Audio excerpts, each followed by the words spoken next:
Salam, hər vaxtınız xeyirli olsun, hörmətli müəllimlər. Bugünkü videomuzda Artenin sertifikasiya müəllimlər üçün təşkil etdiyi kurikulum suallarının bir qisminin izahına baxacağıq. Deməli, ilk sualımız şagirdlər müxtəlif xalqların musiqisini araşdırır, musiqidə din və mədəniyyətin təsirini müəyyən edir və əsaslandırırlar. Mərhələni soruşur. Aydın izah vermək istəyirəm müəllimlər. Baxın, deyir ki, musiqiyə din və mədəniyyətin təsirini araşdır, müəyyən et, əsaslandır. Yəni, məndən öz fikrimi əsaslandırmağı istəmir.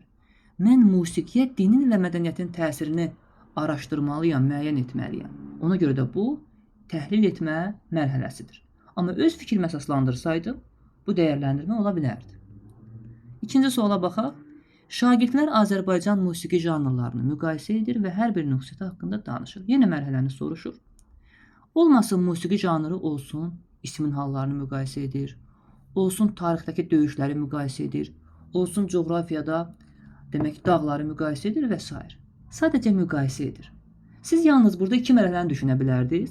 Xatırlama, anlama. Xatırlamanı cavablarda verməyib, amma deyək ki, verib.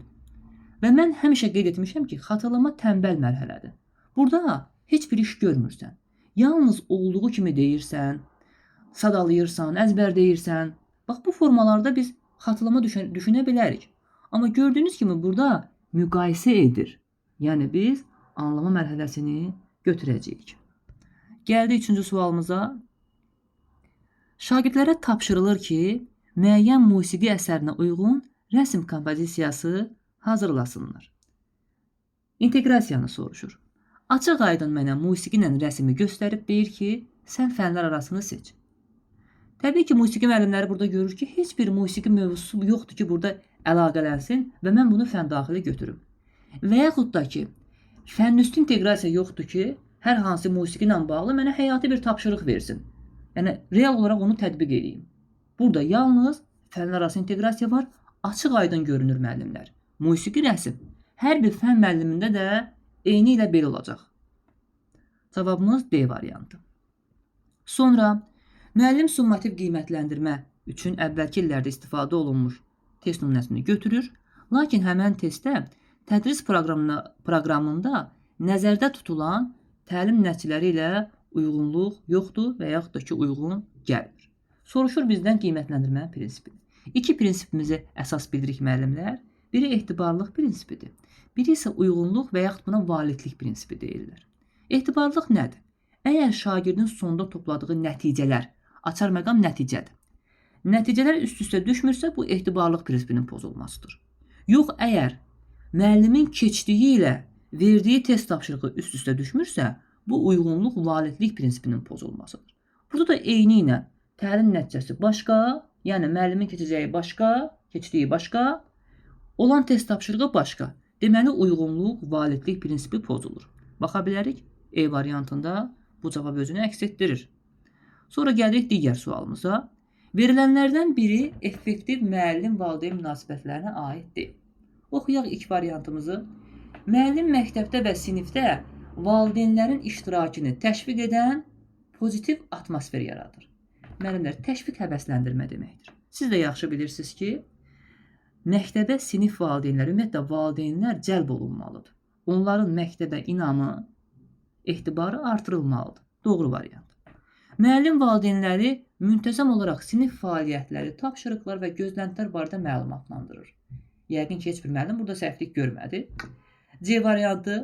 Müəllim valideynləri övladlarının təhsili ilə bağlı fikirlərini və narahatlıqlarını bölüşməyə təşviq edir, yəni həvəsləndirir. Bəli, hər bir valideyn öz fikrini bildirməlidir ki, müəllim də görmədiklərini görsün, əməkdaşlıq yaransın. Sonra D variantı. Müəllim istifadə olunan tədris materiallarının məzmununu anlamağa kömək etmək üçün valideynlərin metodik resursla təmin edir. Baxın, açıq aydın gördük ki, metodik resurs kim üçündür? Müəllim üçün. Mən niyə onu valideynə təmin edim ki? Hələ bir müəllimə çatsın. Ona görə də bu variantımız səhv variantdır. Cavabımız olacaq D variantı. Yanlış istəyirdi. E variantını da oxuyaq. Müəllim valideynə bildirir ki, onun övladının təlim-tərbiyəsi ilə bağlı narahatlığını həll etməyə hazırdır. Bəli, müəllim, baxın, görürsünüz, valideynin təhsilə, təlimə etibarını, inamını artırır. Bu da qəbul cavabdır. Gəlirik digər sualımıza. Valideynlə məktəb münasibətlərini inkişaf etdirmək üçün hansı yanaşma yanlışdır? Yenə yanlış istəyir. Deyir, müntəzəm olaraq valideyn görüşləri və tədbirlər təşkil etmək. Müəllimlər, xüsusi olaraq yadda saxlayırsınız ki, valideyn iclasını keçirtmək üçün hər hansı bir xüsusi səbəb gözləməyə ehtiyac yoxdur. Pozitiv xarakterli iclaslar, tədbirlər hər zaman təşkil oluna bilər. B variantını oxuyaq. Valideynlərə maarifləndirici resurs və dəstək təqdim etmək. Bayaq metodik resurs deyirdi. Olmaz, o müəllimindir. Amma təbii ki, valideyni maarifləndirən, məlumatlandıran resurslar, materiallarla təmin etmək, dəstək vermək qəbul halıdır. Sonra C variantı, müntəzəm rəy və informasiya paylaşmaq. Təbii ki, söhbət burada valideynə onun övladı barədə verilən rəy və informasiyadan, yəni məlumatdan gedir. Bu da qəbul cavabdır. D variantı, valideynləri məktəb mühitində iştiraka təşviq etmək. Gördünüz nə qədər təşviq sözü var? Yəni həvəsləndirmək və onların məktəb həyatındakı fəallığını təmin etmək. Yəni onları məktəbə cəlb etmək. İştirak etsinlər, əməkdaşlıq etsinlər, lazımdır. Sonra E variantına baxırıq. Münasibətləri yalnız akademik nəticələrə əsaslanaraq dəyərləndirmək. Bəs müəllimlər, mənəvi dəyərlər, bəs şagird davranışları, valideynlə münasibət yalnız onun bilik şagirdinin, yəni övladının bilik bacarığı üzərindəmi qurulur? Yəqin ki, hər bir müəllim də bu variantı görərək onu səhv qəbul edəcək və burada cavabımız E variantıdır. Tək akademik yox, davranış, emosionallıq, hər şey barədə münasibətlər qurulmalıdır. Demək, baxırıq digər sualımıza. Müşahidə olunur ki, yuxarı sinif şagirdlərindən biri öz sinif yoldaşını bullyingə məruz qoyur. Yəni qısnama, incitmə. Belə ki, tez-tez onun əşyalarını gizlədir. Yoldaşları arasında xətrinə dəyən sözlər deyir. Burada sinif rəhbərinin deyir, atmalı olduğu addım daha effektiv olar.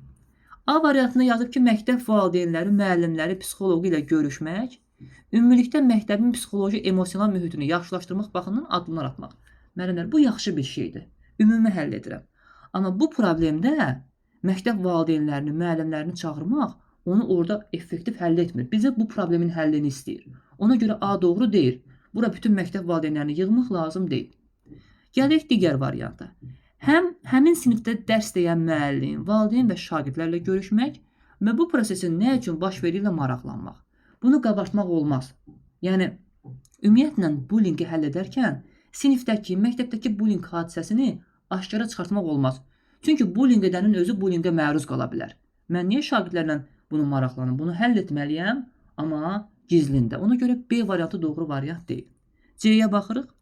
Sinifdə dərs deyən müəllimləri və məktəb psixoloqunu məsələnin həllinə cəlb etmək və sinifdə mənəvi dəyərlərin inkişafı üçün addımlar atmaq. Burada şagirdlərdən xəbərsiz bu sinifin müəllimləri, məktəb psixoloqu toplaşır və bu problemin sinifdəki həllinə çalışır.